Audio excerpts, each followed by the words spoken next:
welcome back to another edition of Relatable. I am your host, Stephanie Michele.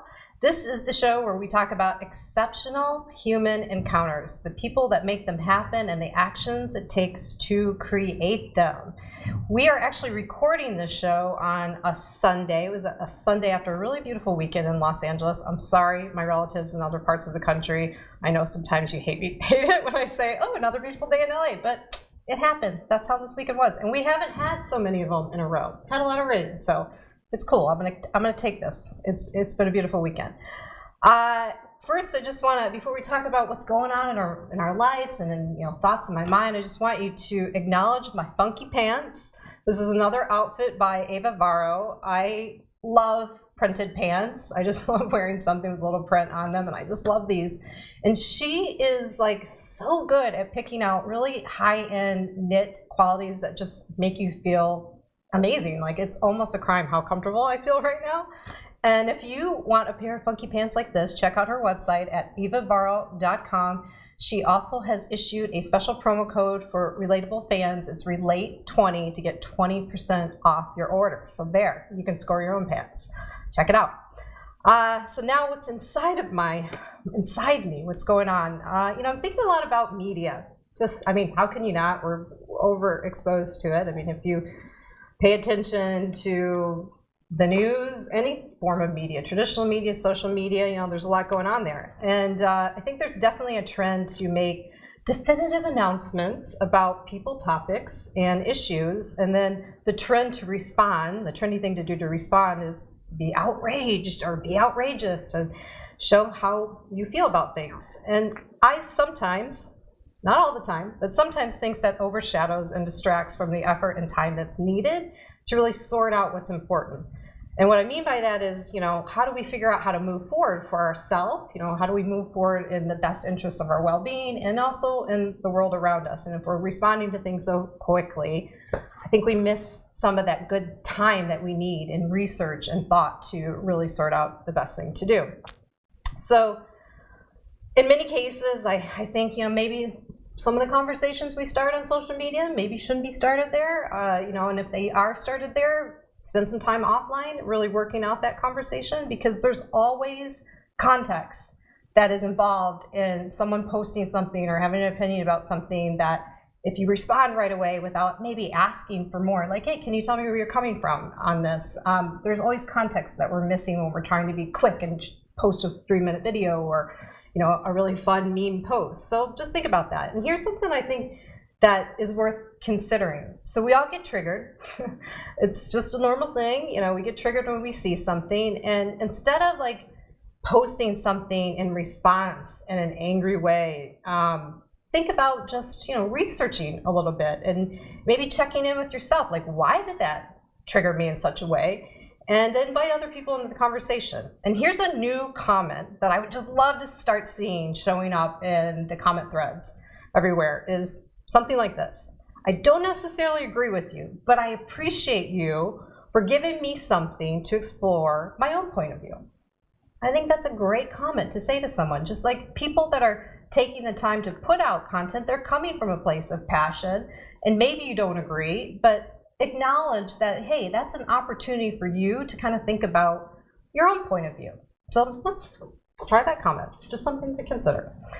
Joining me in the studio today is someone for sure who does not shy away from cultural critics. So I'm sure criticism, so I'm sure she's going to weigh in on what I just talked about and so much more. I learned about Dani Katz after coming across one of her Instagram videos regarding the use of us versus them language, and I just loved what she was saying.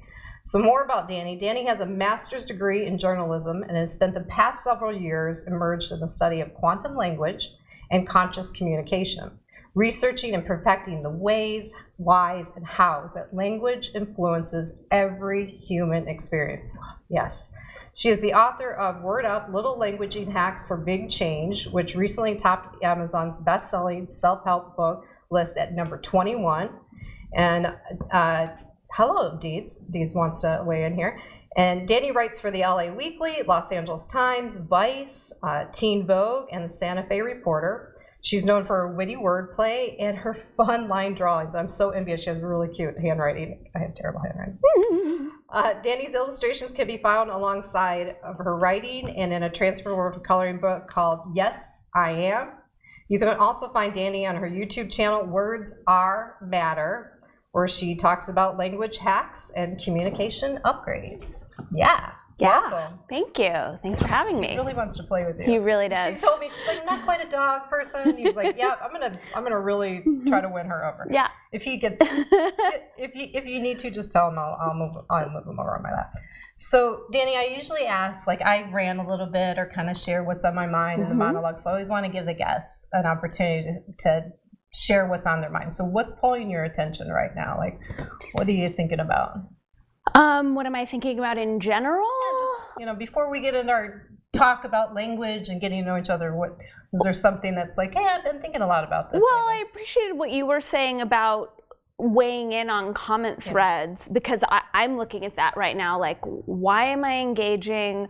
What am I hoping to accomplish? How can I support this thread or add value to this thread? And so one thing that I'm attuned to these days is before I go to comment, because sometimes it is such a knee-jerk thing of like, what's the end game here? Like, what am I going for? And I'll take it a few steps out, and 9 times out of 10 I just end up not commenting, because it's like I don't need it. It's just like scratching an itch or something. There's no real point to it. So I find myself more and more just pulling out. Yeah, I think that's a great point, or a great question you ask yourself. What is my end game? Like, what do I really have to gain in doing this here? I think that we all could benefit from doing that a little bit more. Right. I like it. And is this going to land? Is this the right audience? Is there going to be any receptivity to these ideas? I'm so sorry. I seriously told her, I was like, oh, he's going to greet you, and then he's just going to go away, and he's, trying to prove me wrong here. So let's keep him over here. Anyhow, I think that's a great way to look at it. Can you tell me more about what quantum language is? So quantum languaging is a phrase that I've coined for this languaging/communication paradigm. And generally, when we think about words, we consider them in terms of intellectual connotation. There might be a little bit of like etymology, but in general, it's just like, what does this mean? And then how do I use it to communicate these ideas? So quantum languaging acknowledges that every word is encoded with a unique vibrational frequency.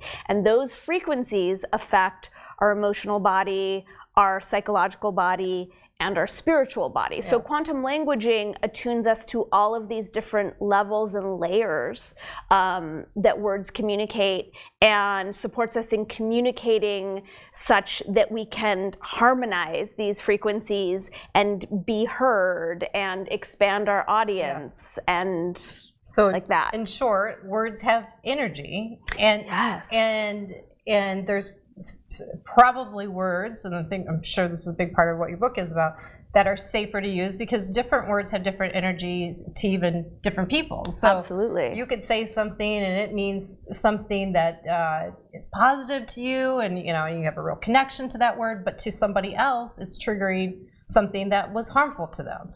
For sure. And so acknowledging that and like looking at some words that are a little bit safer for everybody is kind of the gist of this, or? Well, I mean, when it comes to safer, I don't, that's not my particular paradigm. For me, it's about what's most effective. So I'm looking at words as far as there are words that expand, there are words that contract, there are words that inspire us, there are words that shut us down, and there are neutral words.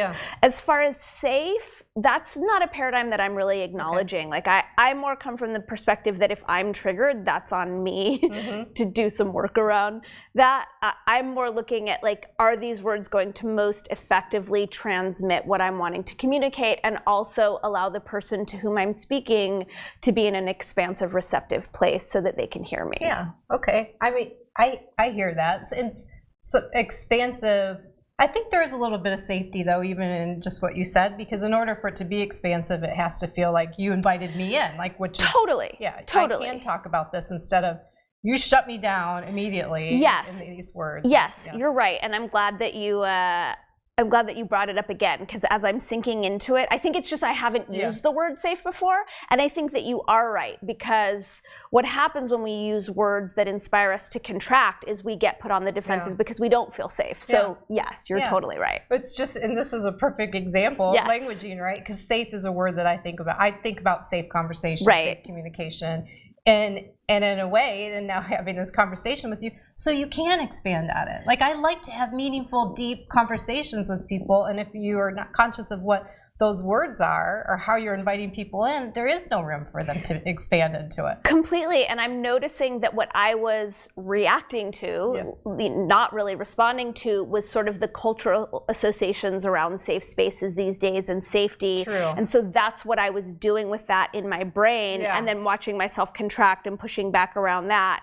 And you're totally right. And this is like, oh, I'm like so loving this conversation already. And even just how you're communicating this and what you're doing with your body. Like, so this type of languaging is paying attention to everything, not just the words that are coming out of your mouth, but like energetically, how it's feeling for you, how you are receiving it, and like really sharing and being able to express yourself from that point of view too. Right? Yes, 100%, because I've noticed that's where I've become more and more attuned these days to, like, that's what inspired the Us Them video, was having a conversation with some friends and noting my physical body shutting down and noting physical fear coming forth where it didn't really make sense because it was an otherwise benign conversation. So attuning to my body language and what's like flooding my bloodstream, and then following the breadcrumbs to be like, what is going on? What was there? Yeah. Well, so why is this your thing? Like, can you equate it back to like a moment, or like why are words so important to you? I've been a writer forever, so I work with words all the time. And I'm also very metaphysically inclined and super intrigued by the like larger macro conversations. And like if I stub my right toe, I'm like, well, what does it mean? Like, what does my right toe stand for, and what is my soul trying to tell me? I'm sort of thinking in that sense. So I had a sort of weird shamanic initiation around 2007, and I was just knocked down by the universe. And while I was knocked down, I found a book called Hidden Language Codes by Arnelle Johnston, and that sort of opened me up to these frequencies that are hidden and embedded in language. And once I read that book, I started to see them. I started to see the languaging codes, and because I work with words so much as a writer, the more that I attune to them, the more they have to show me. And I think a lot of it also has to do with how I have a lot of intense physical practices. I've been an Ashtanga yogi for many, many years, and daily meditator, and I eat really clean, and I do lots of crazy breathing exercises. So I think there's something in the way that I've purified my body that allows me to attune to words on these very subtle physical levels. My sense is that the words chose me, and I'm kind of doing, being of service to them while I'm here. That makes sense. I can imagine also being a journalist and writing, that seeing the shift in how journalists are covering things kind of created some some energy around, let me really dive into how we're using words. Like, do you think that was in the mix at all? Well, I started this work, like I said, in 2007. So, I mean, journalism was obviously shifting a bit, but nothing like we're dealing with now. I think what's going on with journalism now really comes down to like how the internet has changed things, and a culture of fear and virtue signaling and profit-based media. So that's the biggest part. Yeah, that is the biggest part. So my work doesn't feel super relevant in that sphere anymore, because journalistic ethics and integrity don't seem to really exist anymore. It's just like a defunct thing. Yeah. It's definitely shifted. Yeah. So let's talk about that. We can talk on the media for hours and hours on end, but let's talk about maybe where you see the biggest opportunities for some new type of languaging in our world right now. Like, maybe it's an industry thing, maybe it's just personal relationships. I'm not gonna whatever it is. Where do you see the most room for some shifts in how we're languaging a topic? Right now I'm seeing it in the interpersonal one-on-one, because and a few years ago I did have my sights set on, like, I want to be languaging UN peace treaties, and I want to be, you know, working for the president's speechwriter, all of these things. And given how kind of crazy our culture has gone, and how there's all this fragmentation, and people are walking around with a lot of sort of separation perspective going on, I really see the most benefit right now, the most immediate benefit, in the one-on-one, so that we can get back to seeing one another as a unified human family, and speaking peace, and speaking inclusivity, and speaking equality, and just healing ourselves on a grassroots level. I 100% agree with that. Yeah. I mean, this is why I do the show, honestly. Thank you. Yeah. Look, it's. I mean, I am going against pop culture in every way. I mean, every way possible. Yeah. And yet, I think some people kind of look at this and go, oh, well, that's just totally not relevant. That's kind of like something people did in the past. Sit down and talk for an hour, and like, no. Like, this is what we need to do. Like, we are doing a lot of what I call simulated thinking. Like, we adopt a meme as our own and put it out there, and really don't think about what it really means, or how am I really connected to that, or what's the long-term effect of aligning myself to something like this. Right. And there's a lot of conflict around that, where that's become more important than just the relationship, like checking in on the relationship, and that hurts my heart. I mean, it just hurts. Same. Hurts. Like, so all day, every day, I have that feeling. Yeah, I do too.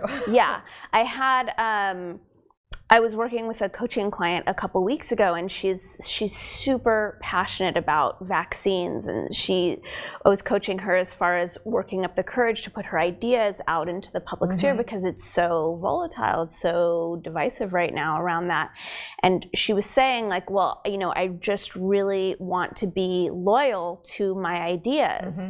And I said to her, like, I completely respect that, and I would advise you to prioritize your loyalty to the relationship over your ideas. And I'm seeing that as the biggest, most helpful shift, is to prioritize the peace between the people who are speaking, to whomever I'm speaking, over this idea, which, like you said, a lot of people aren't really putting a lot of critical thought into. They're parroting, you know, for various reasons. And it's I call it fast food content. Everything's so fast. And I think I started to say this in the monologue. I don't know if I got totally into it, but there are some things that you do need to take your time on to figure out where you stand. So you and I, the first conversation we had, I told you I was in the middle of something. I'm still kind of in the middle of it. Like, reminding each other, you don't have to make 100% decision towards this or that. Let yourself naturally evolve through research, through conversation, through, you know, checking in with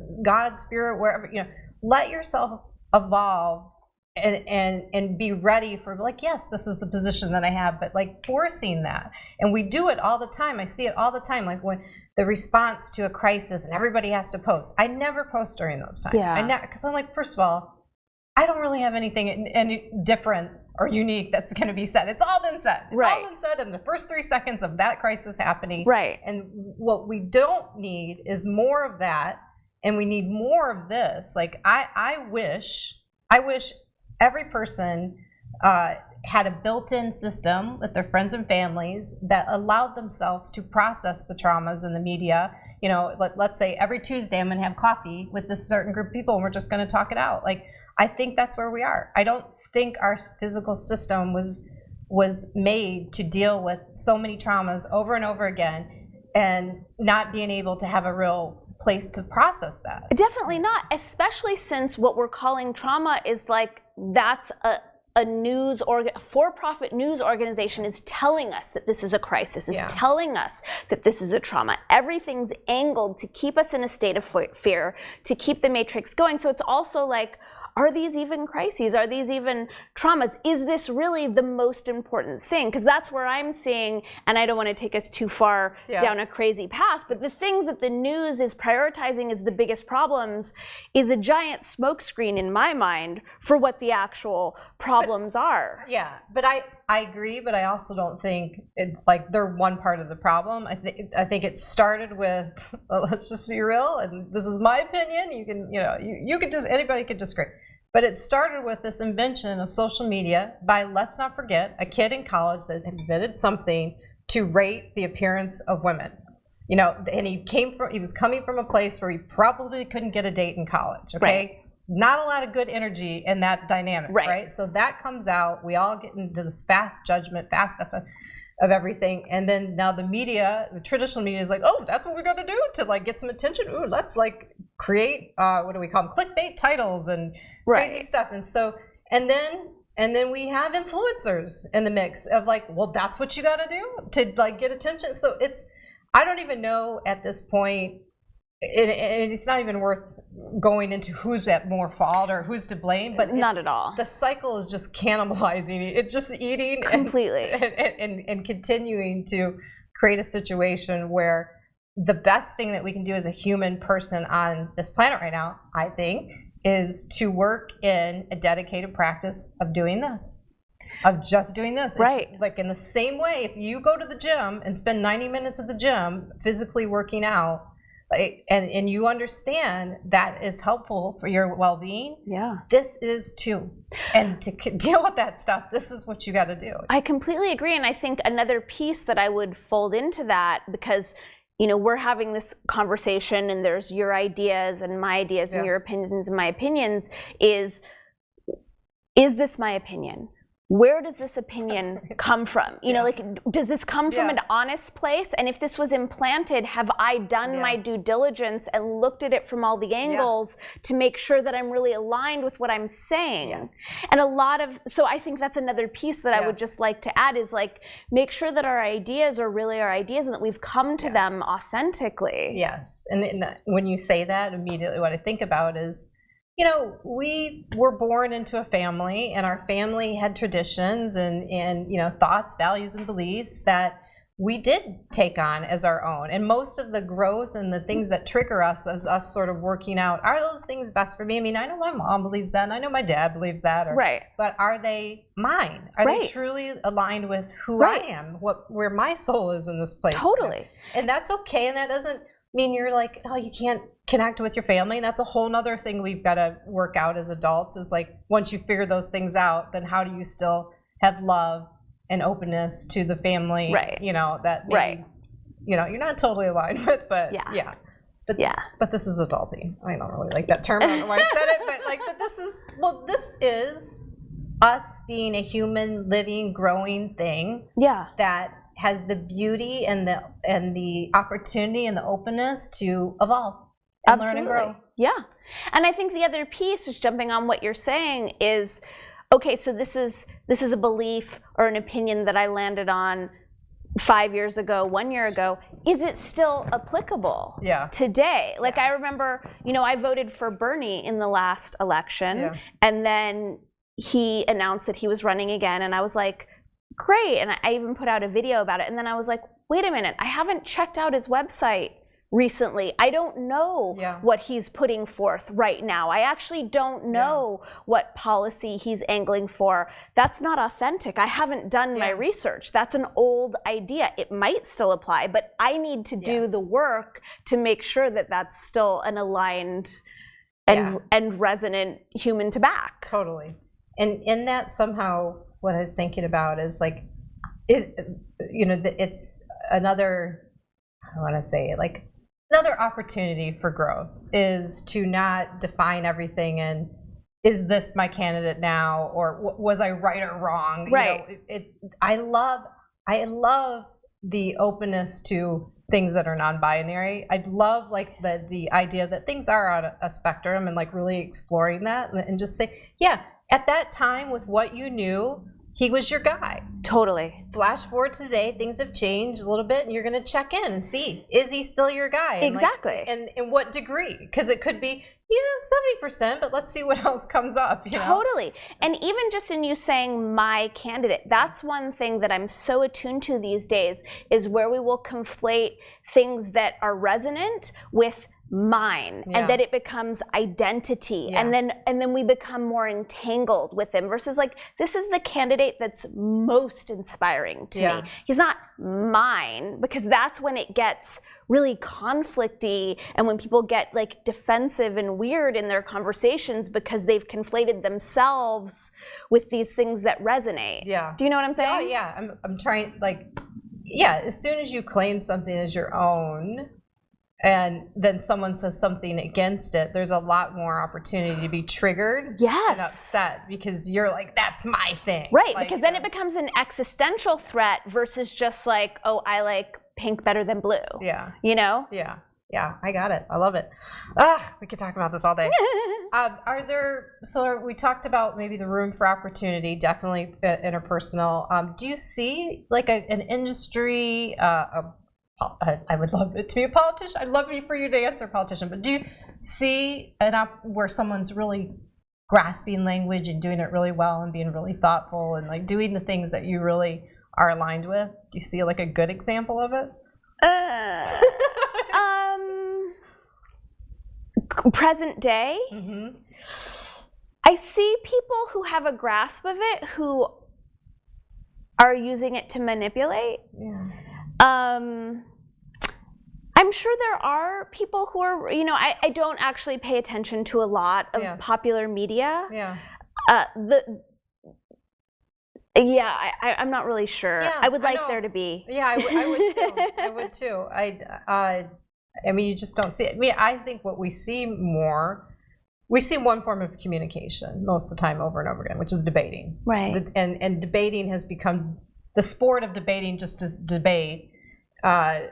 And it's just not helpful. I mean, I wish our politicians had to go through a relating class. Yes, I want debates eradicated from the whole presidential thing, because I want to see diplomacy. I want to see you guys have a conversation where you make it clear that you're hearing one another, and that you understand one another, that you're honoring and respecting one another, and then come to collaborative solutions together. 100%. Debating, there's a winner, there's a loser, so all of a sudden you're adversaries. That's all patriarchy. That's all like a hierarchical power struggle that demands there to be a loser for there to be a winner. Very binary again. Yes, I'm so happy to hear you say that, because I'm really lobbying hard for debates to go away.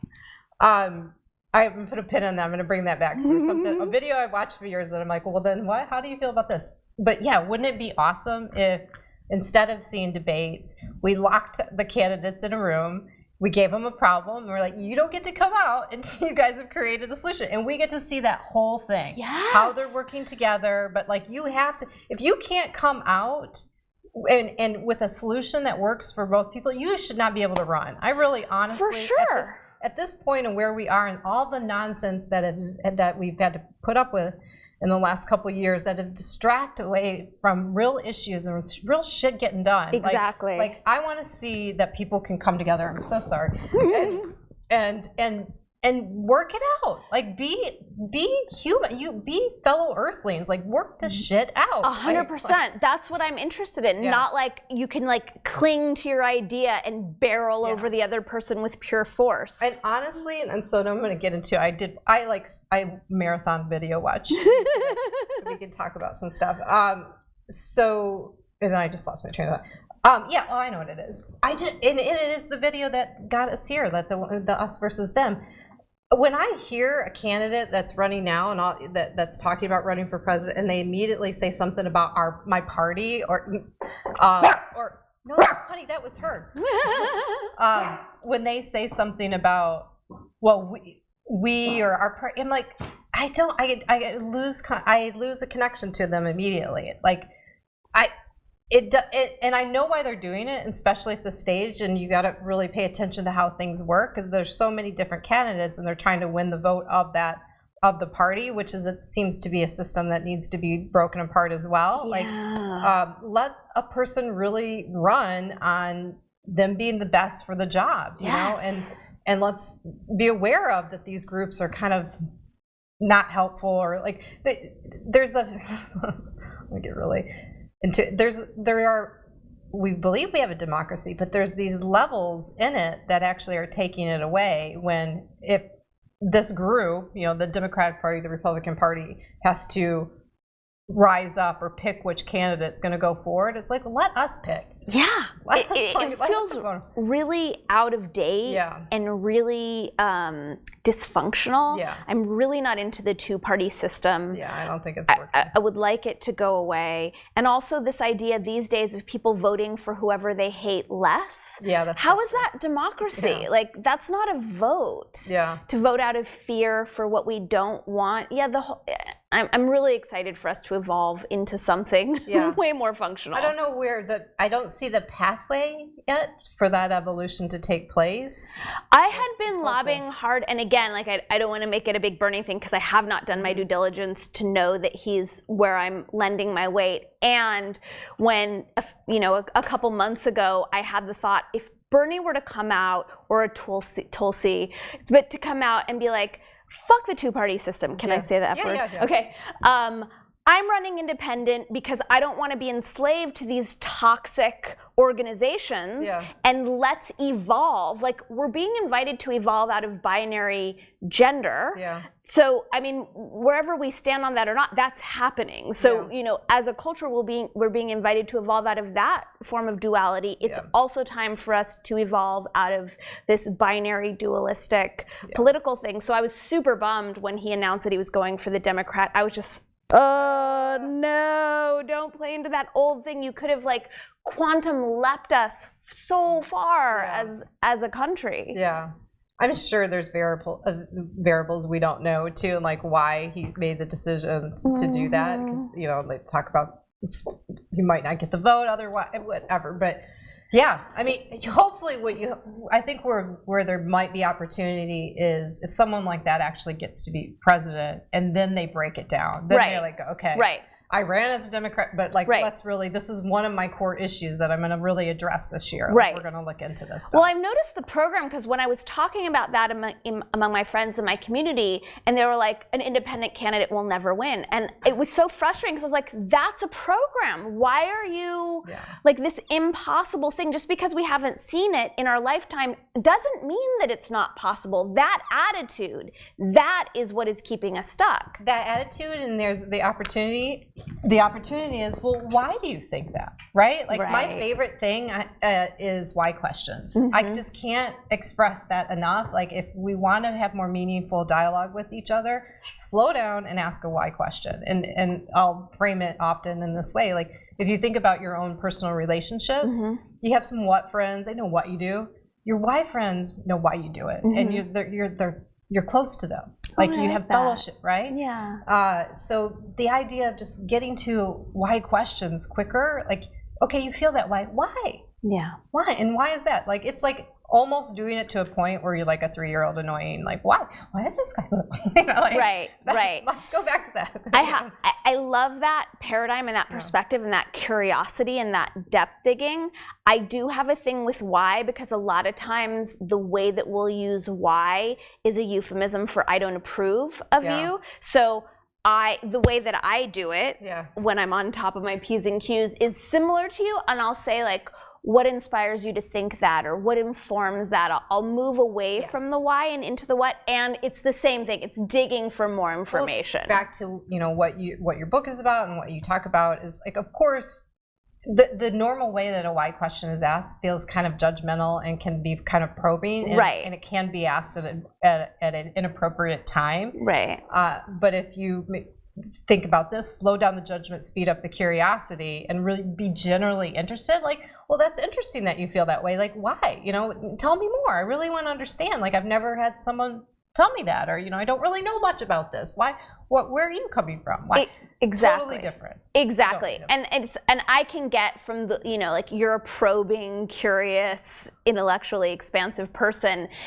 Moving the why to a what has you thinking that is just sort of like a way to sidestep people's unconscious like traumas and shutdowns around having been asked why in time, as a way of saying that we don't approve. That. Yeah, exactly. It's just a way to get around that. Yeah. And I'm guessing people in your life know you and love you and know that they're totally safe when you're asking that question. Yeah. And of course I do it here, not online. Yeah. Like I'm not putting this in a social media post, I'm doing this online. All right, so well, I had down here, so I wanted to ask you, like, what are some of your personal experience with language, like some shifts that you made that were really pivotal, like I'm not going to say this or that. And I also had, how do you feel about curse words? But I love them. I know. Yeah, I know. So answer either one of those questions the way that you want. Like, what have been some of your personal shifts that have been really meaningful around language? Mm-hmm. So one has been eradicating the practice of declaring challenges, so saying that things are hard. I have shifted into deciding that things are getting easier all the time.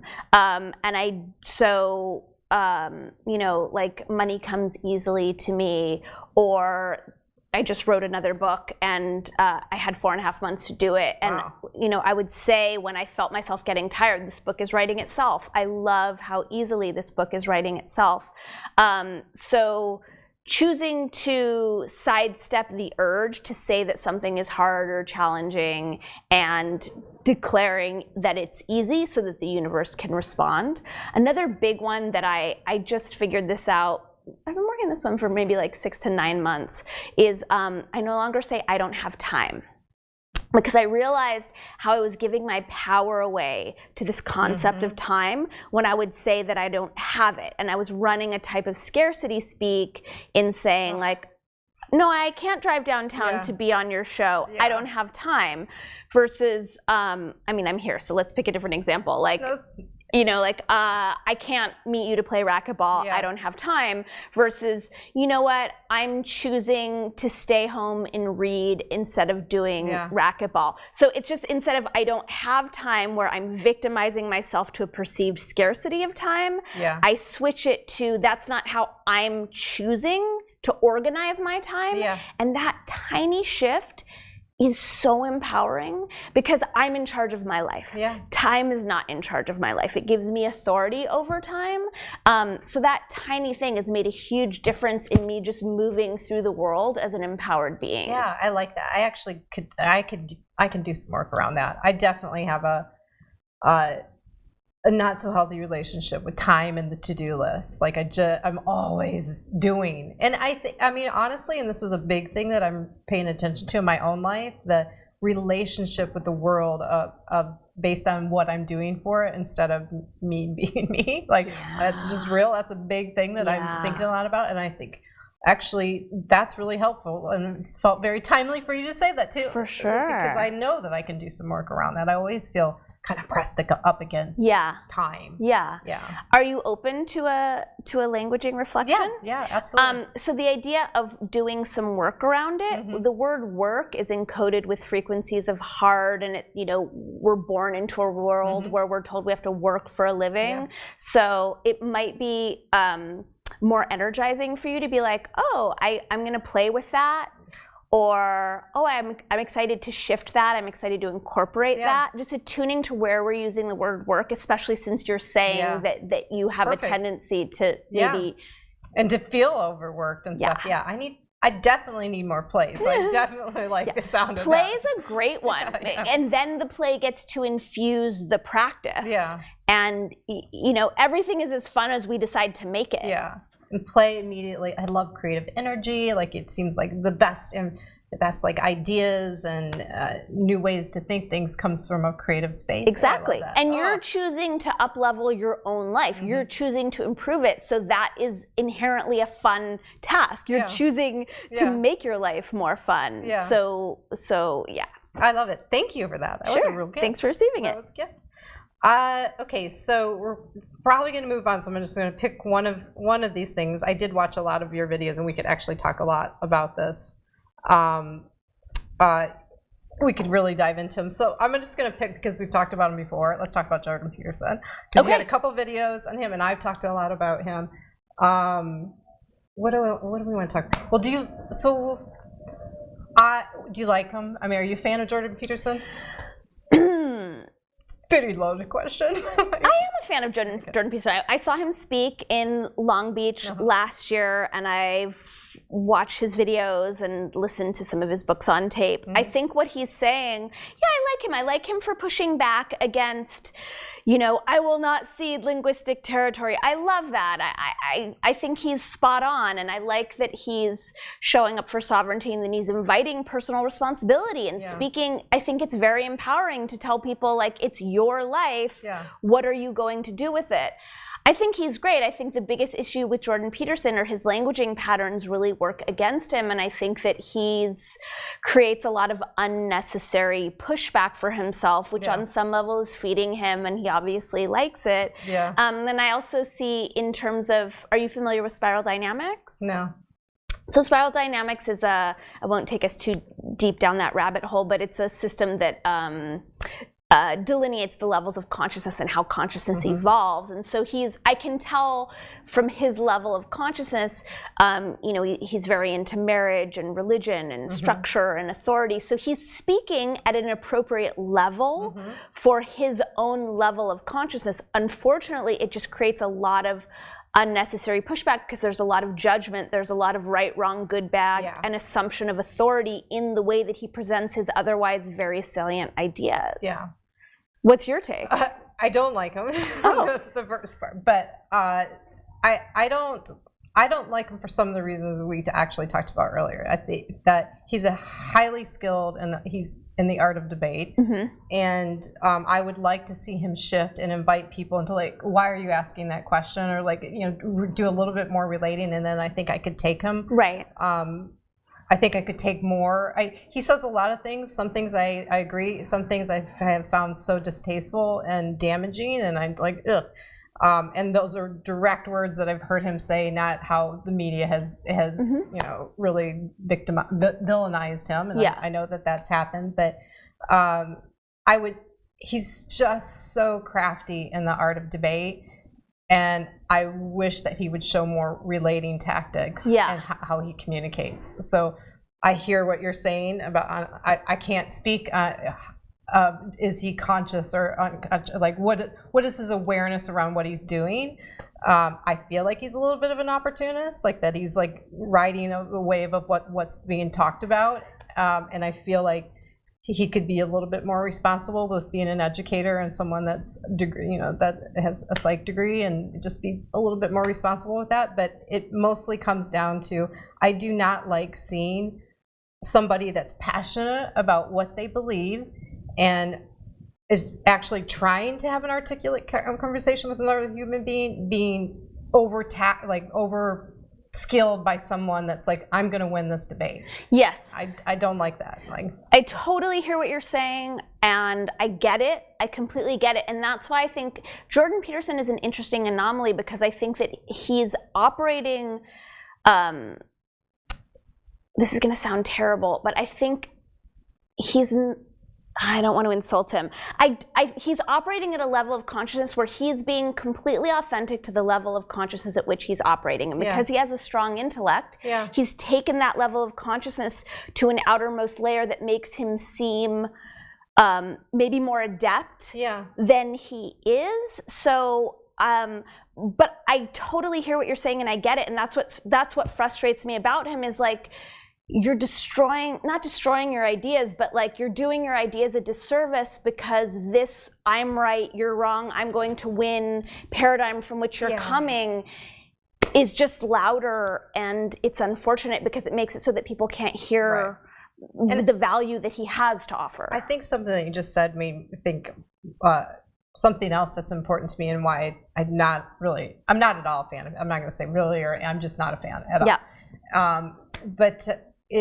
So I have really come to realize that that growth is a natural order of things, and that we are meant to grow. We are meant to change our minds and be inspired and shift and evolve. And when someone speaks from a absolute, this is it, like I think that creates a lot of pain, both for the individual and anybody that follows them. It's like, it's kind of keeping them in that pain instead of allowing the openness to do something that comes naturally, which is growth. So, you can still be very connected to what you believe and say, you know, I know this to be true because I'm a very smart man and I've researched this and stuff.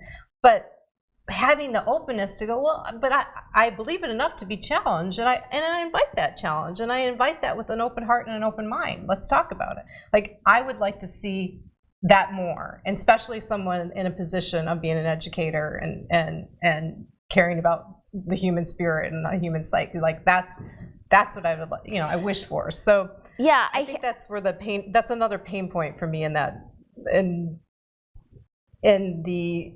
how I feel about him. I totally hear what you're saying, and I have my own pain point, which is, please stop speaking in such an adversarial, conflicty way. And the reality is he is who he is. Yeah. You know, and he's doing what he's doing, I believe, from, and I'm not saying he's not an opportunist, but I do think that he's wants to do good in the world. Yeah. And I think that he's just operating in a paradigm that doesn't really align with yours, and in a lot of ways it doesn't align with mine. And I've come to the place, just for my own sanity, of like, he can communicate however he wants to communicate, and he can shut down as many people as he wants to shut down. I wish it's not super effective, and it bums me out, but until he knocks on my door and asks me for quantum languaging coaching, you know, like, Godspeed Jordan Peterson. And that just comes back full circle to what I said at the beginning, is I don't, like, if I care about communication and conversation, I really don't want any type of conversation and communication to be shut down. I'm saying consider this, consider other things, but I think there's substance in everything, even if I don't agree. You know, even if I see something and I'm totally triggered and outraged, and that allows me to shape my point of view. Thank you for that. Like, totally. So it has a time and space. Like, I wish there was less of it. I wish there was more opportunity for us to come together and do this. And this is why we're doing this, and why we're talking about this. And I don't think that we can expect our politicians or our media personalities to show us the way. I think that's why we have to do this work. We, as human beings living on this planet, like, we have to take the steps to do this in a personal, like, and, you know, that's it. Definitely. And I think, and just like you said, it's valuable because he gets to show us what doesn't work for us, and then we get to figure out, like, why doesn't that work for me, and we get to make the adjustments in our own life. Yeah, definitely. Definitely. Awesome. Oh, I can't even tell you. We could talk for a long time, couldn't we? We got to go. We got to move on. All right. So let's do something just to kind of get to know each other a little bit more. So we have these dice. These are relational dice. One of them has all the senses plus body language. And then the other one is just meant to trigger, like, how we're going to talk about it. Like, it might be like swap a story about it or act something out or whatever. And sometimes we ignore the second advice and just go with whatever's coming up. And I'm totally okay with that. Okay. Just like real relationships and relating. So I'm going to roll them. All right. So we got hearing. Okay, and then wild. So if anything, if something immediately percolated and you just want to, like, hey, I want to share this, but what this inspires me to talk about is, you know, maybe something that we've heard recently that was kind of crazy, something that really changed the way you think. Maybe it was a piece of music or just an experience. Was like, oh my gosh, that was. Oh, interesting. Yeah, that was so. Why I do this is just like how we communicate with words. Like, this is a form of relating. Our senses are always communicating, and we have memories connected to things that have happened through our senses. So, like, I mean, I could smell something, and I'm immediately back in a moment in someone's home, and, you know, in a memory. And so this is why I like to kind of have this lens to look through. So, does anything come up, like hearing? Like, well, what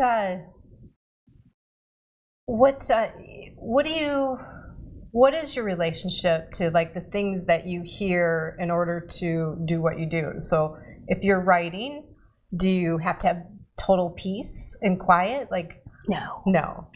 I like to listen to music, binaural beats, solfeggio frequencies, kind of all the time. What is that?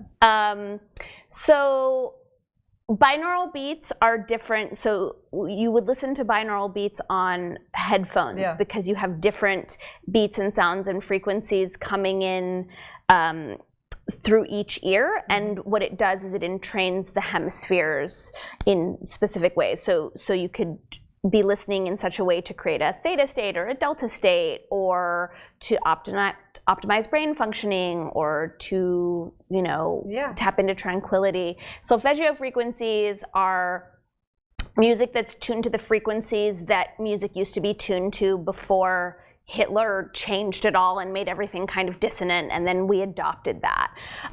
So it's like something we got to dive in way more. So out there. We had to provide some links that we can share. Super out there. Yeah, I learned about this when I was reporting a story for the LA Weekly on the Global Sound Conference like 15 years ago, and one of the guys I interviewed explained this to me at the Integratron. So solfeggio frequencies, it's sort of an up-leveled, amplified like harmonic resonance. So I will, a lot of the times, like on YouTube, I'll find some solfeggio frequencies generally for optimizing brain function, or to like repair DNA, or miracle tones, or whatever. So I'll have those at a low volume underneath music, and I'll listen to, if I'm writing, I don't want a lot of words, so it'll be like Sigur Rós or classical, or they're so good. Or I've been really into Andy Stott lately. I gotta turn you on to Zoe. Oh, I love Zoe Keating. She's amazing. I met her. Listen, what? I totally girl fanned and geeked out because I got to meet her. And I bawled my head off, and I made her bawl, and I have a picture of us, and we're both in an ugly cry, and I will never share it, Zoe. I promise you, I will never share it. Oh, I love that. Yeah, it was. She's amazing. She's amazing. Like, her music has gotten me through some tough times in life, but just how beautiful, like, it's just life. It's like where it starts and where she goes. All the layers and all the different dimensions. And I love the sound of the cello. I mean, I'm like me too. It's sexy. It's amazing. It really hits me. Well, it's interesting that you say that, because when you roll the dice, my mind actually went to a different place. But then when you were talking about early influences, and the first music that really grabbed me was when I was like 6, and it was Sgt. Pepper's Lonely Hearts Club Band and Lucy in the Sky with Diamonds, and just like all the layers and the dimensions of sound blew my little 6-year-old mind, like, this is possible. And I think like that complexity was sort of seated then. Yeah, I can't think. I'm curious of what was like the first music like that grabbed really you and me. let you I've go. always loved music, but and it definitely leaned towards strings. She's coming here in June, by the way. We'll have to go. We'll have to talk about it. Yeah, she's gonna be here. All right, well, let's do one more of those. That was fun. Okay, great. Right. I'm gonna roll just because I'm closer. But please, when it comes up. Okay, so this is taste, otherwise known as Mick Jagger's mouth. Yes, that is. And the other one we got is do this mean what? So what comes up? Yeah, taste is such an underrated sense, but like, I don't know, like how would we,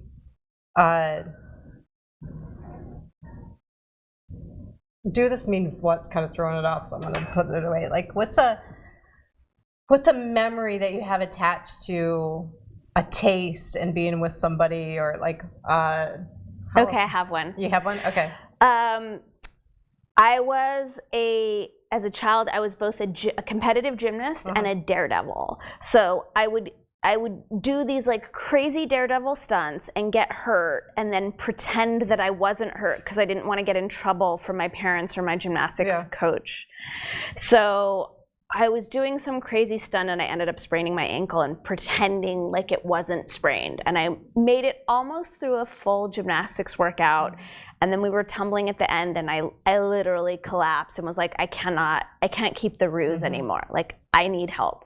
So my parents took me to the hospital, and we were waiting for the x-rays. And while we were waiting for the x-rays, my dad brought me a little cup of water.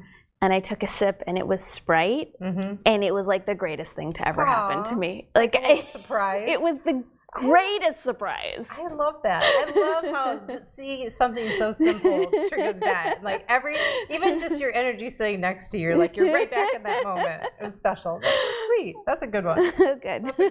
That's a good way to leave it. All right. Well, moving on. So. One of the things that we talk about on the show is exceptional human encounters, and everyone has, like, when I say that, they have like, oh, this is what it means to me, or like this is one that just happened. What comes up for you when I say that phrase? I was thinking about this because you obviously brought this up before, and I'm prone to synchronistic meetings with really interesting people. So the one that I actually want to speak to was I went to the post office last week to mail a package, and I was on a time crunch just because I didn't I had like 19 minutes on the meter. So that was the time frame I had. And the line was not moving very fast. And there were only— As it does. Right. And there were two post office employees, and I saw, and one of them shut down. I was like, okay, it's now gonna get slower. And then this man came up to open a new window, and he'd checked me out maybe a month before, and I had a terrible experience. Like he not only was really slow, but he was chatting with the person next to him, and it almost seemed like he was kind of doing it on purpose, and then just everything was taking a really long time. So I saw him setting up, and I almost said to the people in line next to me, like, oh, we're screwed, this guy takes forever. And then I thought, wait a minute, that was one experience you had with him. You have no idea how he's gonna show up today. Let that go. And then, let's say there were 4 people ahead of me.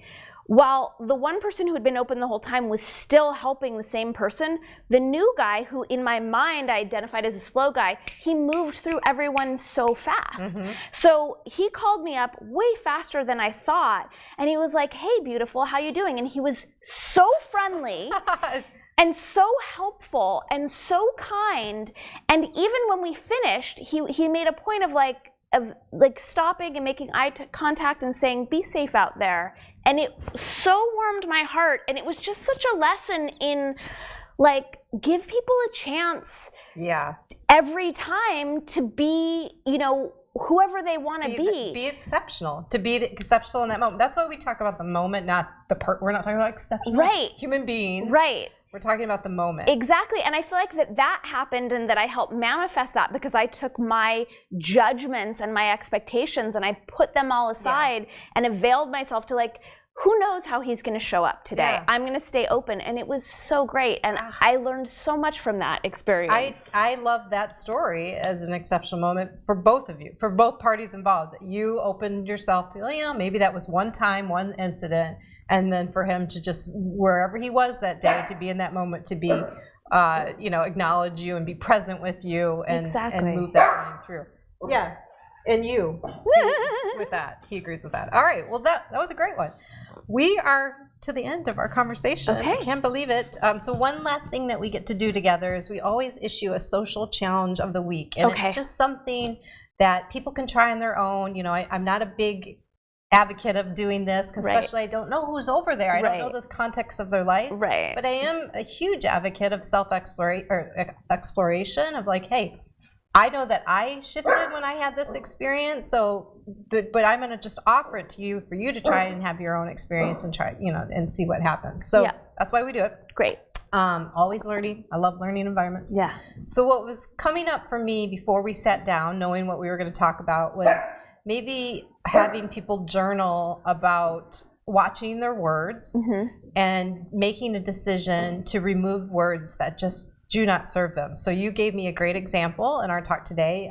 Work, and I talk about work a lot, and I don't say I get to do or have fun with stuff. So I'm looking at that. That could be a good example for me. I also know as soon as I say the word enough, it's just so bad. And not enough, not especially not pretty enough, not smart. All of those. I hate that word. I got to get rid of that word. Well, it's just, I lovingly send it somewhere else because it's not serving me. It sounds like it's taking the modifier away from it. So instead of I'm not enough, I am enough. I am pretty enough. I'm gorgeous. So flip it.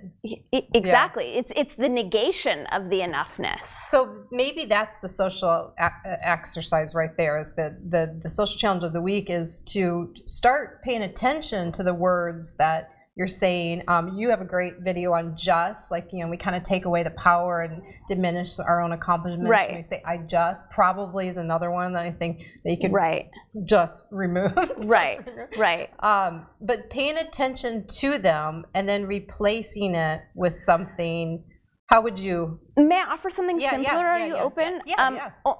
just because I think to go, it doesn't matter. Okay. What I'd like to offer is to not complain and to not talk about what you don't like or what you don't want to happen or what isn't working for you, to articulate none of that and to instead speak to what do you want, what does work for you, how do you want it to go the next time, what are you creating that's better. Yeah. Speak solutions and speak the improvement and zero complaining. Is that okay? Yeah. So we're good. So if this is something new and if you do complain about stuff, so how can we offer up some guidance around when you find yourself complaining, here's what you're going to do this week? Okay, so there's this great Arabic expression that's before you speak, is it true? Is it kind? And there's a third one. It's like, is it going to improve the situation? Mm-hmm. So complaining it's a terrible habit. Like, it's just reminding our subconscious mind of the things that we don't want. It's spreading that energy into the quantum field, and now other people are hearing it as well. So I would say pause before you speak anything negative and swallow it. Don't say it. You know, and then think, okay, here's the thing. Like, I had an experience with a friend of mine where we were hanging out and there was a type of relating that wasn't working for me. Mm-hmm. And so I was practicing before I showed up to hang out with him again, like, well, do I tell him this doesn't work and I don't like this? And it was like, no, what do I want? Yeah. And it was just like, I want to feel more connected. Yeah. So I put all of the things that didn't work for me aside, and when I showed up, I just said, hey, I really want to feel connected to you tonight. That's my request. Yeah. What can we do to foster connection? Yeah. So, and it's also taking another step. So here's the thing you don't like. Okay, that's great. That's easy. Now take it another step. What would you prefer? Love it. What is the upgrade? That's what we speak. Yeah. You know, like anything. It doesn't, you know, like. Yeah. I'm feeling that. That's great. So I think, okay, so like reframing this a little bit with the social challenges. First, it's the pause. Yes. So really don't feel like you have to like respond, respond to anything so quickly. Just find yourself pausing. Yeah. Pause a little bit, 5 seconds. Let's give it 5 seconds.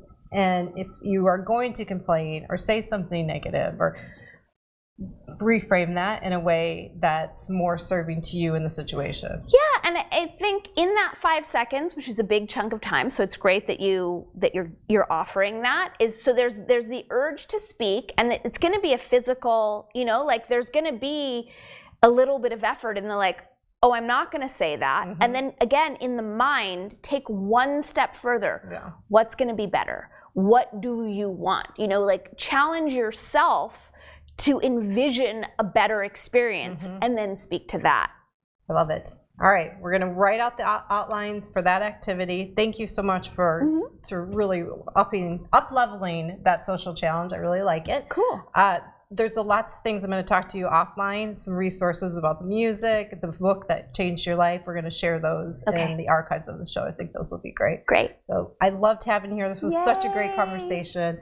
I hope you guys enjoyed this. There's some good stuff in here. Maybe this is a show you got to watch twice. Maybe. We fit. I feel like we fit a lot of stuff in here. We went in a lot of different places. Yeah, we went in a lot of different places. So yeah, maybe watch this one twice. All right. Well, thank you. Thank you. And if you do the social challenge, of course, Dani wants to hear from you. I always want to hear from you. I want to know what happens. So you see her social media link on the screen. I'll make sure you know how to get in contact with her. Me as well. Tell me. This is why I do the show. When I hear that someone tried something and they've got this new relationship with learning, which ultimately helps us have new relationships with each other, that's the fuel that keeps me doing what I do. Yeah. And having this time with people once a week, like that's what I'm living for. So please let me know. And that brings us to the end of the show. And the other thing, if you haven't signed up for my email yet, sign up. We've got a new one coming out. There's always these conversation starters and things around conversation that are in there. I've got some events coming up, so please sign up. That email should go out this week. And as always, I just want you to think about, what are you doing to make exceptional encounters happen in your life today? See you next week.